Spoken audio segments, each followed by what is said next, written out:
Hello and welcome to our research presentation titled Closing the Digital Divide, Gender Equitable Computer Science in Middle School.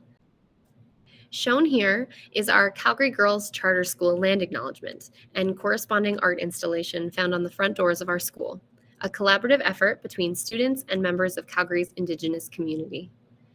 Here are a few of our students reading our land acknowledgement. Denis Ada, Oki, Tanse, Bonjour, hello. We acknowledge and honor this land, knowing that we are still learning and our words will be imperfect. We strive to listen and to learn. We honor and acknowledge Mohkinstsis and the traditional lands that are now identified as Treaty 7 territory of the Blackfoot Confederacy, which includes Siksika, Kainai, and Piikani, as well as Tsuut'ina and Stoney Nakoda nations. We acknowledge that this territory is also home to the Métis Nation of Alberta Region 3. Further, we acknowledge and respect all of the people who make or have made their homes here while honoring and celebrating these lands. The research practitioners spearheading this project are Lisa Hood, Colleen Parks, Vanessa Van Nistelrooy, and myself, Nicholas Swanby. Our emails are listed below, so feel free to get in touch. Our presentation is composed of two different sections. The first is we offer guidance on undertaking an integrative literature review and share the finding from Colleen's master thesis and resulting preliminary conceptual framework for computer science integration intended to support the operationalization of educational research into practice. And the second section, it looks at how our team of research practitioners are putting our learning to use in order to rethink and redesign computer science instruction in a way that will attract and retain more girls in the discipline. We will highlight our ongoing efforts to cultivate partnerships with researchers, industry partners, and other like-minded educators like yourself.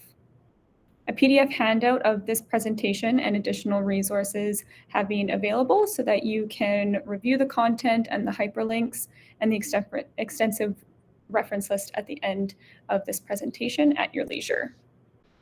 So according to Statistics Canada, in 2016, women made up 34% of STEM bachelor degree holders and only 23% of science and technology workers in the country.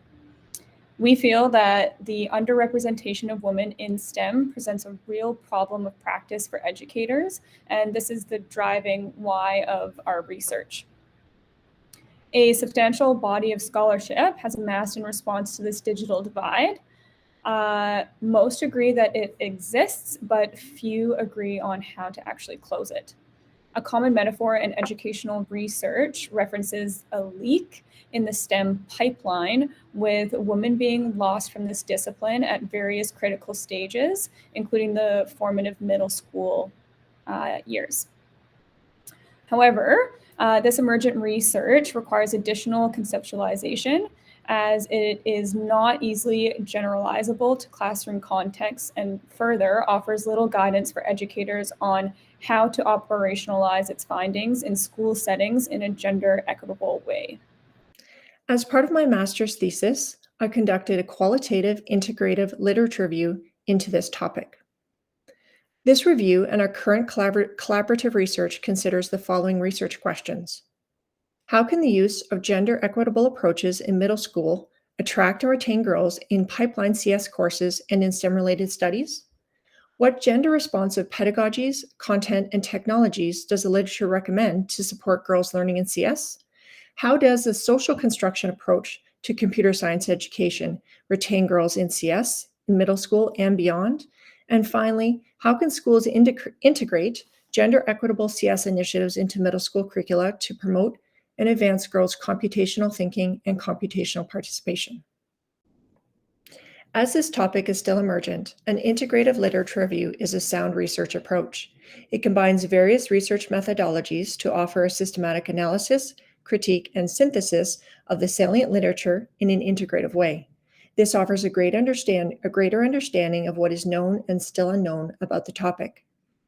Additionally, this helps to generate a preliminary conceptualization, meaning new perspectives and/or frameworks, and a research agenda for future research and policy initiatives. The general purpose of my review was to provide a synthesis and critical examination of the relevant literature and its recommendations, as well as to offer policymakers, schools, and practitioners a framework of generalizable best practice to support them in this important work.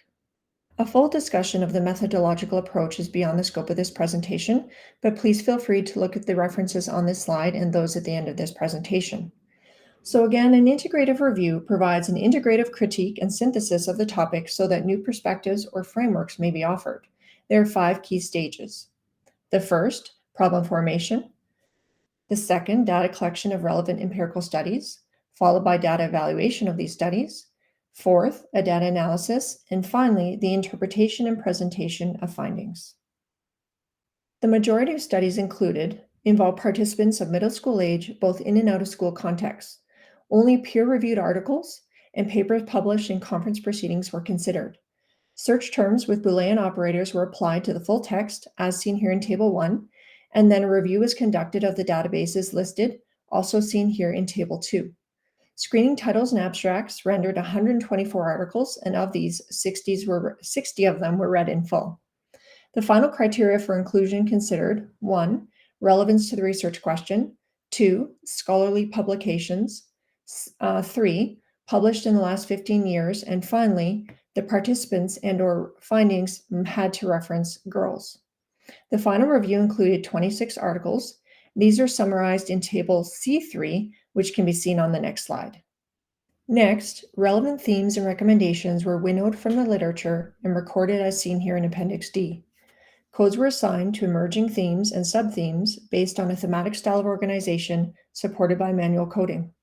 A concept matrix, seen here as Table E4, containing key themes was linked to the research questions in order to triangulate the data and ensure qualitative validity and reliability.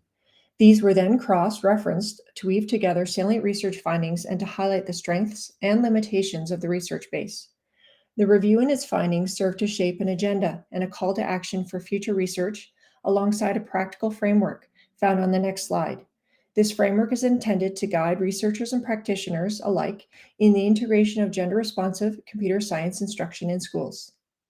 This slide details my preliminary gender-equitable CS integration framework derived from this review. It aims to disrupt the inequities that occur at the classroom level of interaction during CS instruction. As my final framework shows, increasing girls' participation and retention in STEM necessitates the right balance of gender-equitable pedagogy and content, supported but not driven by technology.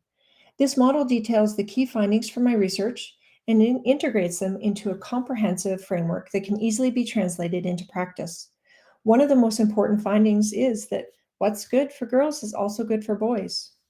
Please feel free to review the framework and its findings both on this slide and in the presentation handout provided to you. To put this into practice, we started by getting a group of like-minded individuals together, and we used our combined professional development, research, and personal experiences to brainstorm features of a computer science program that we thought would engage middle school girls. Ultimately, we concluded that a sense of purpose is going to be key for the success of this program. Our goal became to design a curriculum that builds on itself from year to year, that empowers young women to see the powerful tool that computer science is, that they can use it to accomplish goals related to art, problem solving, social justice. We want students to stop seeing it as the end goal, but instead as a tool that they could use to further many different goals in both their professional and personal life in the future. As previously mentioned, research suggests that girls opt out of computer science related activities in their middle school years. Reasons such as lack of representation in technology-based fields, as well as an welcoming atmosphere, are often cited. We are currently seeking partners who are working and playing in the technology fields right now to help be female role models for our students to mitigate that. Furthermore, a lack of interest is also frequently given as a reason for disengagement.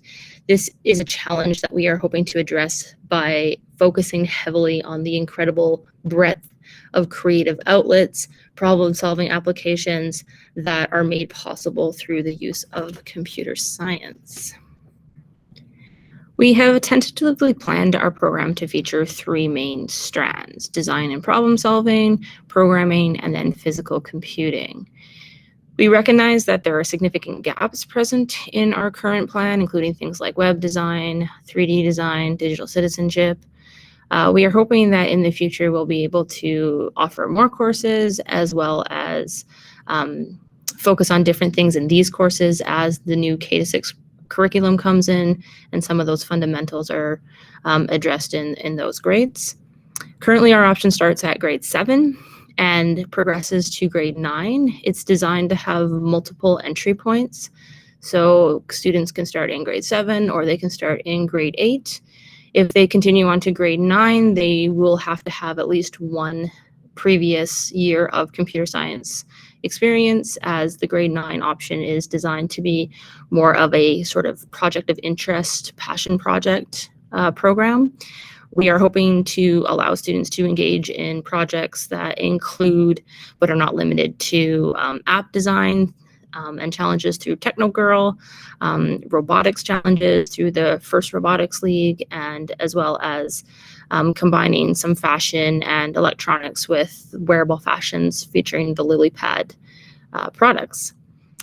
In furtherance to our goal of integrating purpose in our work, we are in the process of exploring a variety of art, careers, and problem-solving technologies as an introduction to computer science.